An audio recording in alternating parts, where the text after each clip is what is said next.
Round one, fight!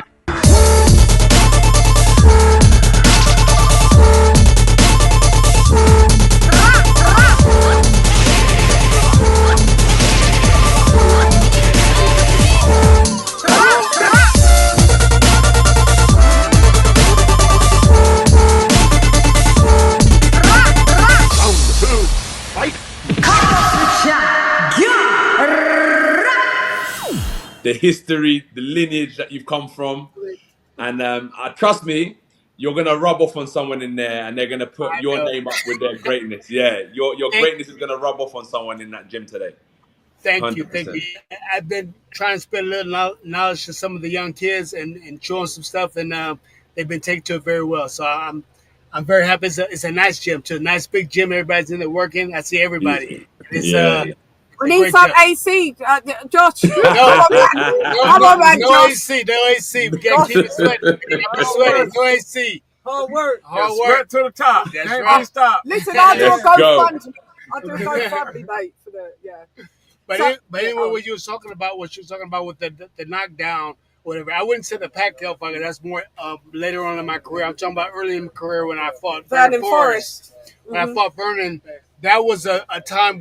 I remember walking down the steps and my son crying, Shane Jr. crying, looking at me like, it's okay. I'm gonna come back. I'm gonna bounce back. You know what I'm saying? That this type of things happen to warriors. This was yeah. You're a warrior, so I'm gonna get. Sometimes you get knocked down. Sometimes don't go your way, but it's what I have to do to look back at what I did wrong in that fight. It wasn't just in the fight. It was before the fight what I did wrong. And a lot of times fighters do stuff that they're not supposed to do before the fight and go in there, and then that happens as a result. Yeah. So if you do everything right that you know that you're supposed to do, you can't lie to yourself. Yes, sir. You can't lie to yourself. Oh, you know what I'm saying? 100%. I could. No, you didn't do this. You didn't do that, or you was doing something you weren't supposed to be doing before the fight, and then that's what happens. Go ahead. I was gonna ask you, Shane. So you said something there. You said there's something that you should have been doing before the fight, and you know. So who is responsible? Is it you or is it the coach? You are responsible. Always. The coach can tell you whatever they want to tell you, but you know in your heart what you gotta do. You are a world champion, you are a top fighter, you probably know more than the coach. You probably know more than let me explain. You probably know more than the coach. But the thing is, they can see better than you can when on the outside of the ring. When you're in the inside, you can see stuff. You know what I'm saying? You know a lot, but you can't see. You can't see that your hands may be here. Put them back up here. Or there, or are you not doing this? Whatever it is, they can see it. You know how to do it, and you know about it. But they just can see it. And they can say, you're not doing this, you're not doing that. They can just correct you on what you're not doing and be there by your side. Or this guy is doing this, he's moving his feet this way, or he's not blocking with his elbows, or he's bringing his hand down when he throws his jab. Just little stuff like that. And the reminders, you know what I'm saying? But that doesn't mean that he's all-knowing. It just means that I can have my son or I can have my grandson watching me and tell me, Grandpa, you need to put your hands up, get my way, get hit with that damn jab. You know what I'm saying? You know what I'm saying? My little 9-year-old tell me that I'm not doing the right thing. So that's the key of, I guess, having a great coach that was a fighter or whatever, because they know all the different things. You know what I'm saying? That can happen. Go ahead.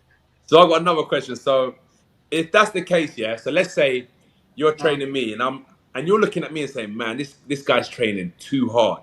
How do you find a happy medium? Because at me and saying, man, this guy's training too hard. How do you find a happy medium? Because what I'm noticing, I've just done some research on Alexander Usyk today. They say he spars 15 rounds. He spars for 5 minutes. If his back touches the ropes, they start the time again. And what I mean is that there's no secret. Sorry?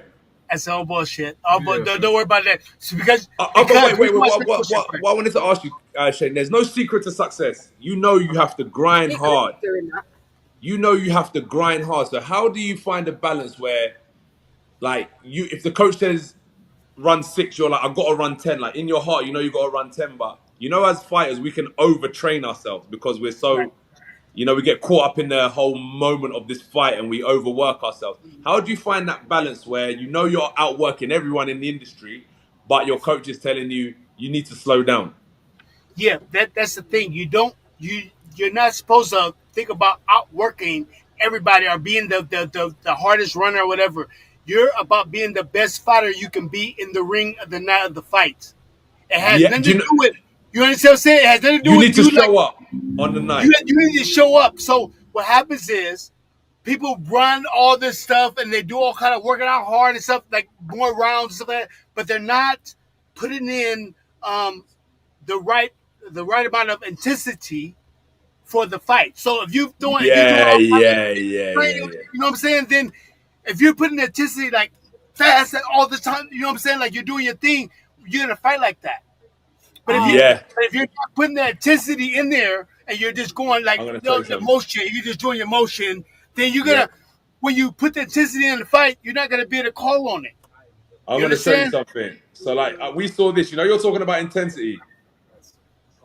So obviously now on the weekend we have the Undisputed Championship. So when you talk about intensity, like you have to be throwing punches. So in the fight, like you can't be shadow boxing like this in the gym, and then in the fight expect to be like boom, boom, boom, boom. But let me explain when you do it. See, there's a time when you do that. You do that explosiveness right before the fight, maybe like about 2 weeks before the fight. Yeah. That's when you start doing because that you're charging your muscles up to go fast. Yeah. Look at this. Look at this little clip quickly. Yeah, let's see. Yeah, but trust me, Josh, he ain't been training like that in the camp for 12 weeks. Yeah, he's never. You're saying there's periods. There's periods. It's sections of that. That's where people get it wrong. I remember when I was coming up as a fighter, and I was running 10 miles, and I was doing all the things right. I was going crazy because I was sparring with 2 world champions. Zach so like in your head. Yeah, Zach Padilla and Janelle Hernandez. And I was sparring with Zach 12 rounds, and Zach wouldn't get tired. I would get tired. Why is that? Why is that? I'm telling you right now. So I said, damn man, I'm running 10 miles. I'm doing all this stuff, right? I said, Zach, how many miles you run? He's like, I just do like 3 miles. I was like, you do? He said, yeah. And I ran with him. He just runs regular 3 miles. But the thing is, the key is, he goes to the gym and he spars 12 rounds really hard. And he hits the bag really hard. Right training. The right training. He spars 12 rounds hard, hits the bags really hard, and admits, and then he gets out of there. He's not there all day. He's just and gone. You burn out. He fought. I remember I fought Roger Mayweather because I was the sparring partner when he fought Roger Mayweather, and Roger was just cracking the first 4 or 5 rounds. I was just laughing. I said he's about to get tired. Is that going to kill him? And sure enough, about 6, 7 rounds, he stopped Roger Mayweather. Do you know what's crazy? So that's what I think. Like for example, the weekend. There's obviously it's a marathon. It's not a sprint. And even Shakur Stevenson said it the other day, where fighters have to remember the first 3 rounds, every fighter's sharp. Maybe for the first 5 rounds, every fighter's sharp. Right. But it's you to kind of the horse and what do they call it? The rabbit and the hare. Whoever's going to win the race. Mm-hmm. Yeah, like I'm not saying that you're going to. Don't fight scared. Tortoise in the head. Don't fight scared, but fight knowing if it goes 12, I'm going to be as good as I am in the first. You need time for your body to rest. Yeah. You need explosion or stuff. Like, I would much rather go 12 hard rounds on the bag or 12 hard rounds sparring or something like that than to go run 12 miles. That's better for you. A lot of fighters, we feel that the work we do outside the gym is going to get us fit for the gym. No. You know what? Yeah, I know what you said. That's the exact opposite. And that's what a lot of fighters go wrong. That's why a lot of fighters get tired. They go the first 3 rounds really hard, and then they breathing hard. They're like, why am I breathing hard? I know I'm fucking running 20 miles a day. I'm doing all this craziness.